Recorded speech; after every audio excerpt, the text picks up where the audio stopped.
morning, everyone, or good afternoon, as the case may be, whenever you're watching this video. Okay, so this is week 2, and this is the first video for your class for Honors English. We are going to continue with the idea of narrative writing for this lesson before we actually start reading a narrative. So I'm going to present to you and get started. Okay. So what you should see here is, let me go back so that you know where you're going. Okay, you are in Unit 7A. So when you get to all your units, which when you log into Amplify, you should see this. You're going to click on 7A Red Scarf Girl and Narrative. And we are going to go into Subunit 2, Get Started, and Lesson 3, Zooming in, the Power of Focus. That's where we should be at this point, okay? All right, so today we're going to talk all about writing a narrative that you can focus in on one brief moment of time. The last thing that you wrote was about writing about a time that you were finally able to do something after you had to try it over and over again and you failed and then you finally got it. I showed you a clip of the little boy who was trying to box jump, and he did it over and over and he fell and he did all of these things and he got frustrated and finally was able to do it, and he was so pumped.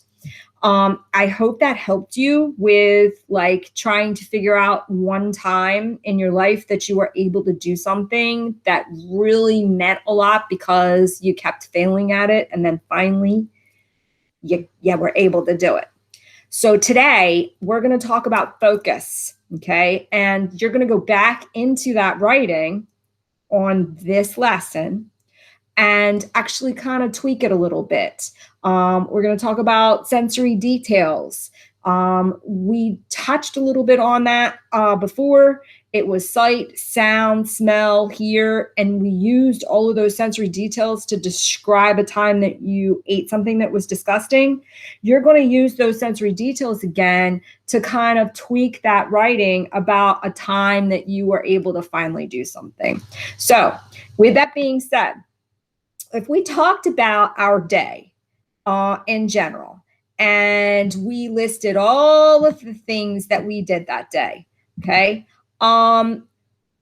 We could say, okay, I got up at such and such a time, I brushed my teeth, I did my hair, I got dressed, and I got all my materials together so that I could get ready for class, and on down the line. I did my class. It was this one first, second, third, fourth, and then I ate lunch. So if you're just listing those things, it's kind of like if you're trying to do a story, it wouldn't be really interesting. People show interest with the more details. The reason for that is because they can actually see it, hear it, feel it. People are sensory beings. They need to be able to put it inside of their head and actually be able to imagine what you are doing in detail, okay? And that makes it a little more interesting when you do your writing this way. Okay, so it could look like, and let me do this so that you can see this. When we ask about your day, it could look like something like this in this cartoon. You wake up late because you forgot to set the alarm. You brushed your teeth, caught the bus just as it was leaving, went to school. At lunch, you got to talk to your friend, Jamie. Afterwards, you played basketball with Mark and Jose. Boom. Okay? All right. So it's kind of like, all right, well, that's just your list and that's what you did. But it's not engaging. Like, okay, I understand what you did today. So sort of like when your parents ask you what you do and you're like, nothing, but now you can be a little bit better. All right. So we're going to ask you to zone in on that brief moment in time. Okay, this writer is going to choose to zone in on brushing his teeth. And I'm going to give you that example that they show. Okay, when he zones in on brushing his teeth, this is what it's going to look like. And I can't get this completely, but in the center, it's I brush my teeth, right? Up here, the toothbrush tasted like stale breath mints. Okay, he used a simile in order for you to understand what it tasted like. I rolled it around on my tongue and gnawed the stiff bristles. The stiff bristles scraped against my tongue. So in that description, they were stiff bristles and he kind of like chewed on it and then you could feel it on his tongue. You can actually go into detail and understand that in your mind, okay? Down here, it says, uh-oh, red, my brother's toothbrush. Okay, so basically you know that he picked up the wrong brush. The toothpaste started foaming and dribbled out of my mouth, out of the corners of my mouth. So those are some sensory details or details that you used in order to go into a little bit more about how he's feeling, what he's thinking, what he's tasting, what he's experiencing. So that's a brief moment in time of the list of things that he did that day that he actually zoned in on, which is focus. Okay. So with that being said, let's go to, I'm going to show you, hold on just a second. I'm going to stop presenting. I am going to show you a clip that's about 6.5 minutes long. The teacher that's on here on the YouTube video is actually one that, goes into and explains explicitly. She gives you an example. And I thought that this was a good example of how this could help you in understanding what the difference is. So I'm going to present in a Chrome tab so that you can see this.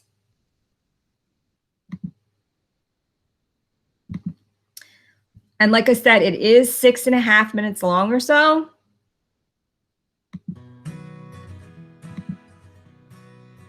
Hey guys, welcome to this Mometrics video on sensory language. So, I just came back from a trip and I want to tell you all about it. So there was a tree, then we went fishing, we saw a bear, we had a fire, it was awesome. Well, I guess I didn't really give you guys enough detail. Let me try again. My grandpa and I went camping in the mountains, where we were surrounded by towering green pine trees that whispered as the wind gently rustled through their needles. The sweet smell of the pine was so pleasant you could almost taste it. One bright morning, I was awoken by the soft whistling of birds and the glorious hint of maple wafting through the air as bacon sizzled over the campfire. "Breakfast is ready," Grandpa said. I had never been more excited to hear those words. The savory bacon was just the right amount of sweet and salty.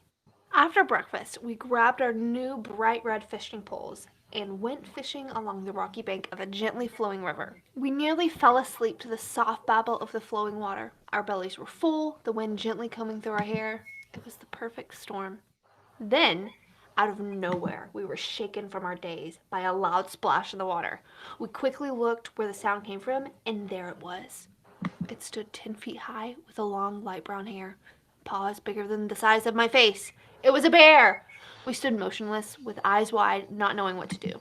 I could feel my heart pounding, hoping that it wouldn't jump out of my chest and disturb the bear. The bear continued to grab at the water until out came a slippery red-colored fish. After he got his fill, he quietly made his way back up the mountain, slowly disappearing into the cluster of pines. It was awesome! Now, that's more like it. Sensory language brings our writing to life and helps the reader to feel like they were a part of the experience. Sensory language are words that link readers to the 5 senses: touch, sight, sound, smell, and taste. Let's look at some sensory language that helps us to experience each of these senses. Touch. If you touch a pillow, it might feel soft, fuzzy, cushiony, smooth, or maybe silky. If you touch a cactus, it might feel prickly, spiky, thorny, sharp, or rough. Now, touch and sight sometimes have similar words to describe the same thing. Something might feel spiky, but it may also look spiky. A pillow might feel fluffy, but it may also look fluffy. So one helpful way to know if it's talking about touch is to look for words or phrases like feels, felt, and so on. For sight, look for words like saw, see, or looks like. Sound. Phones may make a ringing sound. Dogs make a barking noise. Snakes make a hissing sound. Babies make a crying sound. Wolves make a howling sound. And I could go on and on. Sound is just anything that you can hear with your ears. What about smell? If you smell someone's sweaty workout clothes, they might smell sour, stinky, sweaty, musty, rotten, or repulsive. Clothes that just came out of the dryer might smell clean, fresh, depending on what soap you use. They might smell flowery, lemony, or sweet. Taste also uses a lot of the same language as smell does. Something might smell lemony, but it can also taste like a lemon. Something might smell rotten, and it might taste rotten too. But remember, just like with touch and sight, we have to look for key words. Keywords or phrases for smell might be smells like, the smell of, or if the writer is referring to the nose. Keys or phrases for taste might be taste like, the taste of, or if the writer is referring to the mouth or taste buds. Now let's look back at the first story of my trip and try to identify any sensory language. So, there were trees. Then we went fishing. We saw a bear. We had a fire. It was awesome. There was a tree. Most of you probably know what a tree looks like, but there are so many different trees, you have no idea what kind, what color, or if the trees are alive. So, nope, no sensory language. We went fishing. You can probably imagine what fishing looks like, but you don't know for sure if we're using nets, poles, or where we even went fishing. No sensory language here. We saw a bear. Was it a black bear, a brown bear, a polar bear, or a koala bear? Was it big, small, or medium sized? Who knows? No sensory details here. We had a fire. Well, what kind of fire? Was it big or small? What was on fire? No sensory details. Let's see if we can find any sensory language in my second story. My grandpa and I went camping in the mountains, where we were surrounded by towering green pine trees that whispered as the wind gently rustled through their needles. The sweet smell of the pine was so pleasant you could almost taste it. One bright morning, I was awoken by the soft whistling of birds and the glorious hint of maple wafting through the air as bacon sizzled over the campfire. Breakfast is ready, Grandpa said. I had never been more excited to hear those words. The savory bacon was just the right amount of sweet and salty. After breakfast, we grabbed our new bright red fishing poles and went fishing along the rocky bank of a gently flowing river. We nearly fell asleep to the soft babble of the flowing water. Our bellies were full, the wind gently combing through our hair. It was the perfect storm. Then, out of nowhere, we were shaken from our daze by a loud splash in the water. We quickly looked where the sound came from, and there it was. It stood 10 feet high with a long light brown hair, paws bigger than the size of my face. It was a bear! We stood motionless, with eyes wide, not knowing what to do. I could feel my heart pounding, hoping that it wouldn't jump out of my chest and disturb the bear. The bear continued to grab at the water until out came a slippery red-colored fish. After he got his fill, he quietly made his way back up the mountain, slowly disappearing into the cluster of pines. It was awesome! Surrounded helps the reader to visualize how many trees there are all around them. Towering lets the reader see how tall the trees are. Sweet and pleasant let the reader know how it smelled in the mountains. Soft whistling and sizzled let the reader know how things sound. Savory, sweet, and salty let the reader know how things taste. Full and gently combing let you know how something felt. The more sensory language you have, the more you help the reader to experience writing, as if they were right there with you. I hope this video was helpful. Be sure to practice using sensory language on your own, and have fun bringing your writing to life. Be sure. Okay, so let me see if I can stop the presentation again and go back to what you're going to have to do. And basically it's going to be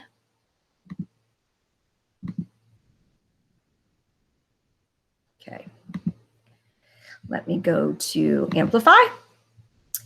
All right, so this is what you should see. We're going to go to tab 5 where the writing is now. On tab 5, you're going to see, okay, basically the writing that you did the last time about a time that you were able, and mine's blank, but you should see your writing about a time that you were able to do something for the very first time after failed attempts. Okay. Now, with that, just give me a sec. On card 2, this is what you have to do with it. Focus on one moment, describe in detail your one chosen moment from a time you were finally able to do something you'd never been able to do before. It is the same prompt, but you have to focus in, go back, and add some sensory details. I'm hoping that the YouTube video will help you so that you can go back and listen to it. Any descriptive details that would call to mind the sense of smell, the taste, the feeling, the thoughts that you're doing are inside of you when you actually were able to do something. What is your feeling? Okay, so use those to make sure that you hone in and focus in on that. All right, so that is your 1 grade for this week. Okay, and then we're going to go back out, and as always, you can stop and start this video. We're going to go back out to the same subunit, and we're going to go to lesson 4, choosing your moment. On lesson 4, we are going to skip all the way forward to tab 4, try it on, brainstorming details. In tab 4, it kind of switches gears on you. This is your second writing. And you have to think about your most boring moment. Think about how bored you were. There was nothing going on and you had to be like patient about, something. Okay. Think about your most boring moment. And then down here in this graphic organizer, answer these questions. Make a list of all the small details. Okay. Because even in your boring moment, you're still thinking. You're a thinking and feeling human being, even in your most boring moment. Even if your mind is like, oh my God, this is just so horrible, and that's all that you can think of, there's still something that you're thinking. So try and have that mindset as to be open at the top and figure out exactly what you were feeling at the moment.